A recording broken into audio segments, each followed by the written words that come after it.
नमस्कार. Bulletin 13 news मध्ये आपले स्वागत आहे. बुलेटिनच्या बातमीपत्रात महत्त्वाच्या घडामोडी आपण पाहत आहोत. रेस्टॉरंट वर्मा पॅलेस, येवला कोपरगाव रोडचं आकर्षण. Restaurant Verma palace, luxury rooms, multi cuisine restaurant आणि भव्य banquet hall, AC rooms, terrace garden आणि स्वादिष्ट जेवण. एकदा भेट द्या. आपल्या अपेक्षापेक्षा जास्त सेवा मिळेल. ठिकाण येवला कोपरगाव रोड, उपजिल्हा रुग्णालय शेजारी येवला. Restaurant Verma palace. महाराष्ट्राची गुवाहाटी निफाडच्या धरणगाव व खडक येथे श्री कामाख्या माता मंदिराचा प्राणप्रतिष्ठा सोहळा 21 मार्चपासून. नमस्कार. बुलेटिन 13 डिजिटल न्यूजवर आपले स्वागत आहे. नाशिक जिल्ह्यातील निफाड तालुक्यात अध्यात्म आणि वास्तुशिल्पाचा एक अद्भुत संगम पाहायला मिळत आहे. धरणगाव खडक येथे महाराष्ट्रातील पहिले आणि आसामनंतर देशातील दुसरे भव्य श्री कामाख्या माता मंदिर साकारले आहे. या मंदिराचा ऐतिहासिक प्राणप्रतिष्ठा सोहळा 21 ते 27 मार्च 2026 दरम्यान मोठ्या थाटामाटात संपन्न होणार आहे. 111 खांबावर साकारलेल्या भव्य दिव्य मंदिर असे आपल्या वैशिष्ट्यपूर्ण रचनेमुळे सध्या राज्याच्या आकर्षणाचे केंद्र ठरले आहे. संपूर्ण मंदिर 111 कोरे व खांबावर उभे असून त्यांचे पारंपरिक वास्तुशिल्प भाविकांना भारावून टाकणारे आहे. आसाम राज्यामधील कामाख्या देवी शक्तिपीठाची आठवण करून देणारे हे एक महाराष्ट्रातील पहिले भव्य मंदिर ठरले आहे. सप्ताहभरात धार्मिक कार्यक्रमाची रेलचेल 21 मार्चपासून सुरू होणार.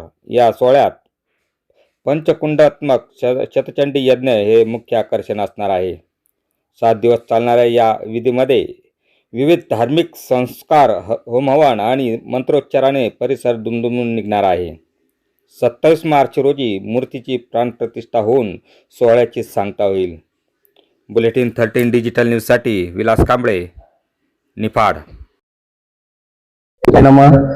जय मा कामाख्या सिद्ध मा कामाख्या चॅरिटेबल ट्रस्ट धरणगाव खडक प्रचलित भारतातील दुसरे मा कामाख्या माता मंदिर व 10 महाविद्या मंदिर, बडेवा मच्छनाथ मंदिर व सिद्ध नवनाथ मंदिर, सिद्ध महामाया तिलस्मिया यक्षिणी मंदिर व 52 वीर मंदिर ची प्राण प्रतिष्ठा 20 तारखेपासून प्रोग्रामला चालू होत आहे.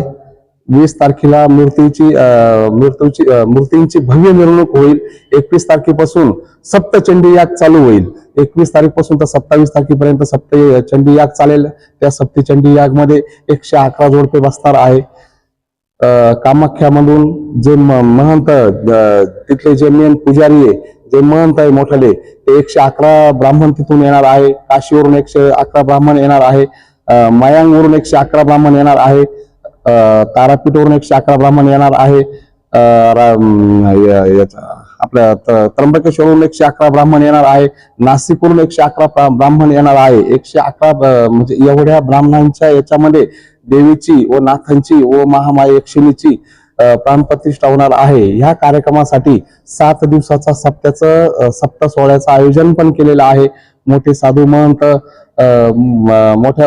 मोठ्या संख्येने उपस्थित राहणार आहे. किन्नर आखाडा असो, जुना आखाडा असो, नागा आखाडा असो, सगळे आखाडे या कार्यक्रमासाठी इथं उपस्थित राहणार आहे. 20 तारखेपासून तर 27 तारखेपर्यंत भव्य दिव्य असा मूर्ती प्राणप्रतिष्ठेचा सोहळा होणार आहे. त्या निमित्ताने सकाळ संध्याकाळ भोजनाची व्यवस्था केलेली आहे. कीर्तनाचे पण कार्यक्रम केलेले आहे. विविध क्षेत्रातील राजकीय क्षेत्र असो, तांत्रिक क्षेत्र असो, पंडित क्षेत्र असो, शक्ती क्षेत्र असो, अशा क्षेत्रातले सर्व लोक इथं उपस्थित राहणार आहे. कैलासानंदगिरी खास उपस्थिती कैलासानंदगिरी आहे. बाकीच्या राजकीय क्षेत्रातील मोठमोठे जे पदस्थित आहे, जे मंत्री आहे, मोठमोठे मंत्री, ते पण उपस्थित राहणार आहे. त्याचप्रमाणे कोणाला अन्नदान जर करायचं असेल तर स्वइच्छेने अन्नदान 24 तास अन्नदान चालणार आहे. 20 तारखेपासून तर 27 तारखेपर्यंत रात्रंदिवस अन्नदान चालणार आहे. कोणी इच्छुक असेल तर त्यांनी 100% अन्नदानासाठी सहकार्य करावा. कळसाचं पण त्या दिवशी कळस पण फिट होणार आहे. कळसासाठी कोणाला दान धर्म करायचं असेल तर त्यांनी पण स्वइच्छेने दान धर्म करावा आणि हजारोच्या नाही लाखोच्या संख्येने प्रोग्राम साठी उपस्थिती राहावी हीच आमची माताचरणी प्रार्थना. अशाच बातम्यांचे नवीन अपडेट जाणून घेण्यासाठी बुलेटिन 13 न्यूज मराठी चॅनलला सबस्क्राईब करा व लाईक करा.